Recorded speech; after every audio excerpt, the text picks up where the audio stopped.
Vojno-redarstvena operacija Oluja najsjajnija je operacija Hrvatske vojske. Izvedena briljantno i čisto, što je potvrdio i Haški sud, Oluja je omogućila, nakon Bljeska, uspostavu kontrole legalnih hrvatskih vlasti na gotovo cijelom području Republike Hrvatske. Oluja je označila kraj četverogodišnje agonije za sve Hrvate s područja takozvane SAU Krajine koji su iz svojih domova protjerani od strane velikosrpskog agresora. Bio je to period progona, pljačke i ubijanja Hrvata kojemu je, zahvaljujući briljantnoj hrvatskoj vojsci, u kolovozu 1995. došao kraj. Operacija Oluja proučava se diljem svijeta kao primjer efikasnog, ali i časnog ratovanja. Napad je izveden munjevito, iz više različitih pravaca, tako da snage srpske vojske Krajine nisu imale gotovo nikakve šanse protiv uvježbanih, koordiniranih i spremnih hrvatskih snaga. Hrvatska je vojska omogućila nesmetan odlazak s dotad okupiranih područja svima onima koji nikako nisu željeli živjeti s Hrvatima i koji su se oglušili na garanciju sigurnosti i poziv hrvatskih vlasti da ostanu u Hrvatskoj.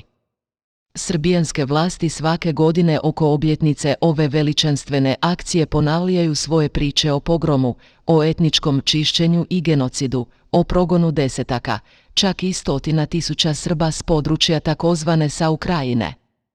Takve, pravomoćnim presudama međunarodnih sudova dokazane laži ponavljaju i zastupnici srpske nacionalne manjine u Hrvatskome saboru.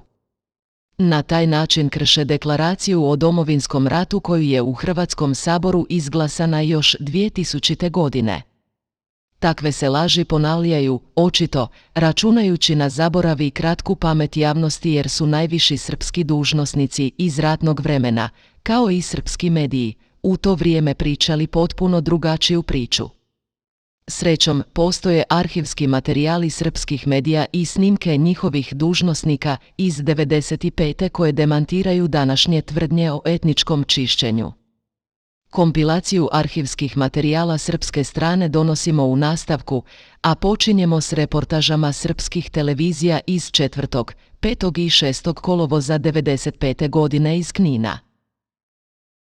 Kako javlja Tanjuk, došlo je do sinhronizacije dejstava muslimanskog petog korpusa i hrvatskih snaga. Oni su jutros napali Gračac. Srpske snage su uspjele da evakuišu gotovo sve stanovnike tog mesta. Rukovodstvo Republike Srpske Krajine je odlučilo da skloni civilno stanovništvo iz najugroženijih područja. Očigledno je to deo strategije pregrupisavanja i spasavanja nedužnog stanovništva, javlja Tanjuk. Ljudi beže iz Krajine u Bosnu, rekao je Akaši. U kontaktu sam sa Visokim komisarijatom za izbeglice. Komitet priprema oblast Banja Luke za prihvat izbeglica. Moramo da nastavimo napore da obezbedimo prekid neprijateljstava, ali se bojim da je to teško, jer hrvatska armija napreduje. U 8 raznih pravaca oni nastavljaju pritisak na Krajinu. U sektoru Istok, koji je bio miran, granatirana su 4 grada, ali na sreću to je zaustavljeno. Osijek je bio jedan od tih gradova. Nemamo precizne informacije kakva je sada situacija u Kninu, rekao je Akaši. Postoji mogućnost da NATO avijacija počne da štiti snage Ujedinjenih nacija na zemlji, ali to neće biti tako efektno u Hrvatskoj kao u Bosni. NATO avioni bombardovali su srpska raketna postrojenja u petak uveče. Mi ćemo zaštititi naše snage na zemlji ukoliko bilo ko pokuša da ih ugrozi, naglasio je Jasuši Akaši. Republika Srpska Krajina uputila je pismo predstavniku mirovnih snaga Ujedinjenih nacija u Beogradu Juriju Mjakotniku s molbom za pomoć u evakuisanju dece, žena i staraca sa ugroženih područja Republike Srpske Krajine. Vlada Republike Srpske Krajine odlučila je da hitno evakuiše decu, žene i starce koji su napustili porušene gradove i sela i koji se trenutno nalaze u okolnim šumama i planinama bez vode, hrane i lekova. U pismu se ističe da se hrvatska vojska primora da propusti konvoje izbeglica i da joj se ne dozvoli da ponovi zločine iz zapadne Slavonije kada je stradalo hiljade srpskih civila. Kako javlja Tanjuk, oko 20.000 izbeglica iz Republike Srpske Krajine tokom noći prešlo je u Republiku Srpsku. Prije nego nastavimo s donošenjem arhivskih materijala iz srbijanskih medija koji jasno govore o planskoj evakuaciji, moramo se nakratko osvrnuti na tvrdnje o stradanju desetaka tisuća srpskih civila u zapadnoj Slavoniji nakon operacije Bljesak. O stradanju i uzrocima stradanja srpskih civila u zapadnoj Slavoniji govorio je pripadnik 5. gardijske brigade Hrvatske vojske koji nam je ispričao javnosti dotad nepoznate detalje.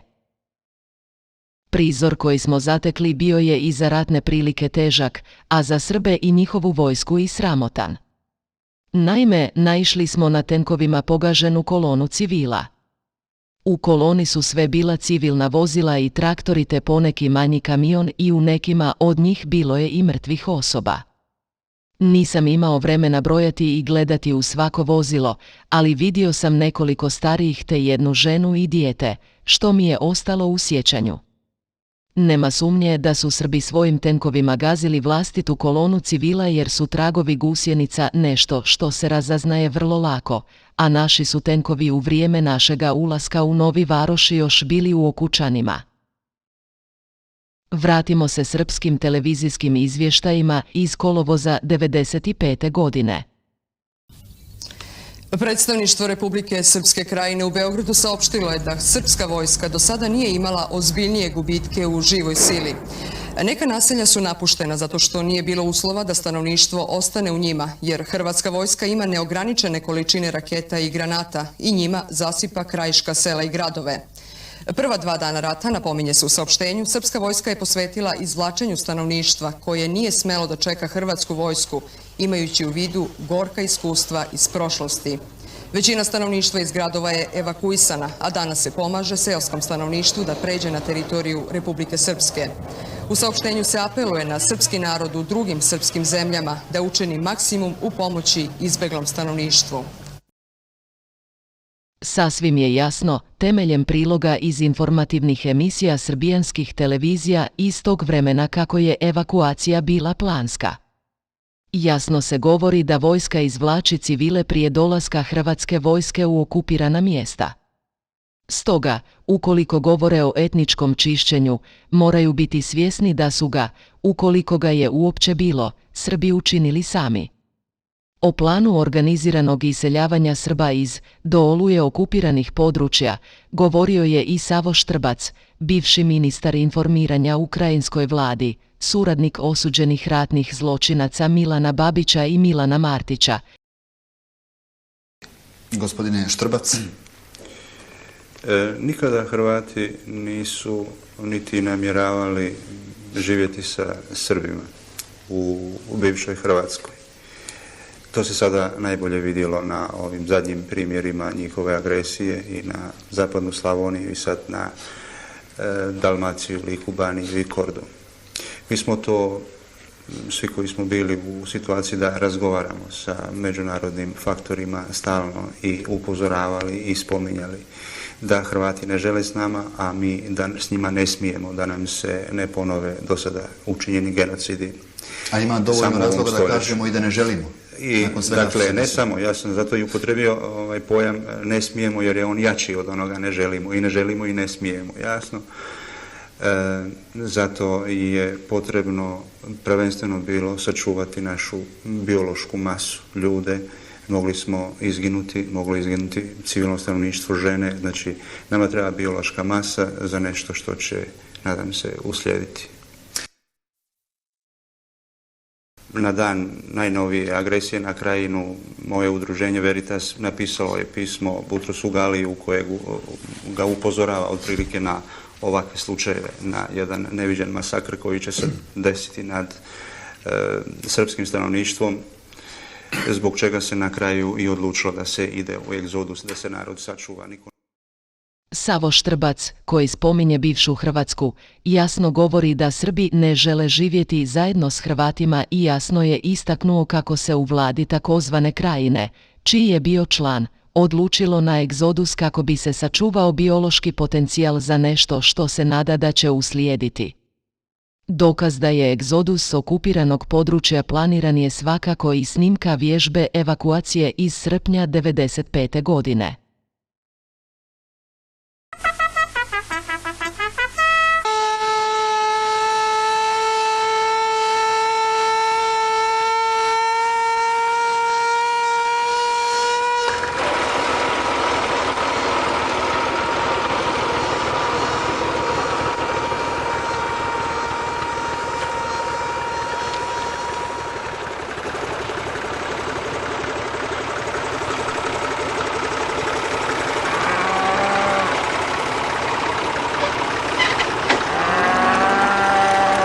Nakon što smo čuli zvuke sirene, požurili smo prema Tržiću. Sada je 6 časova za 5 minuta, nalazimo se na mostu na rijeci Mrežnici između Tržića i Primišlja. Tu smo zatekli i komandanta 13. pješadijske brigade, pukovnika Marka Relića. Upravo iz Tržića dolazi i kolona civila sa vozilima, sa stokom. Gospodine komandante, šta ovo znači? Pa ovo je vežba na osnovu pretpostavke po kojima radimo i našim saznanjima i mi pre toga moramo evakuisati civilno stanovništvo iz zone borbenih dejstava, a jedinice one izvršavaju svoje zadatke koje su dobile. Znači bitno nam je da uvežbamo narod, civilno stanovništvo da se izvuče, znači bitno nam je da uvežbamo narod, civilno stanovništvo da se izvuče, da bude što manje žrtava. Da li ste zadovoljni dosadašnjim dijelom vježbe i da li su pripadnici 13. pješadijske brigade angažovani u ovoj vježbi ili su oni na svojim položajima? Pripadnici 13. brigade su na svojim položajima prema zadacima koje su dobile. Svi vojnici su na položaju, a sa ovim ponašanjem i odnosom stanovnika sam vrlo zadovoljan. Oni su shvatili situaciju i svesni su da se moramo pripremiti i uvežbati ako dođemo u stvarnu situaciju da se izvučemo, da ne bude nepotrebnih žrtava. I da nam se ne ponovi ono što se ponovilo u Zapadnoj Slavoniji. U svakom slučaju. Hvala vam lijepo. Molim.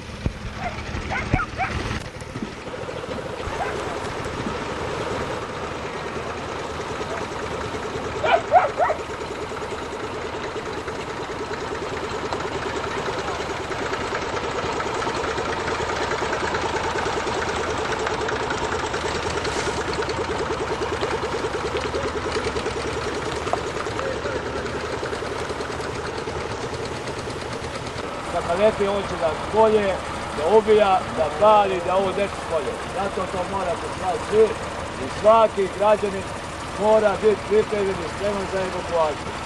To neće uvijek biti najavljeno, neće imati dovoljno vremena da priprema, možda će se seti, skrenuti i što uhvatiti gdje da spasi krivu glavu. Morate se pripremljati, jer Tržić nam je prvi na udaru. Znači, htjeli smo da to proverimo. I mi kroz ovu vežbu moramo sagledati da li smo dobro pripremljeni, da li smo dobro organizovali i kako trebamo to najbolje moguće uraditi da nam ne bi bilo u slučaju dejstava civilnih žrtava. Blagovremeno moramo evakuisati stanovništvo. Poučen ovim iskustvom u Zapadnoj Slavoniji, a i kroz istoriju, kroz ratove, stanovništvo se mora na vrijeme izvući iz bjegove i skloniti. A jedinice i vojska ona ostaje na položaju i izvršava svoje zadatke. Jako je važno i bitno da vi shvatite i da znate da morate se kući u okviru porodice pripremiti, sve to organizovati i na dati signal mora se izvući u rejon tamo gdje je to predviđeno.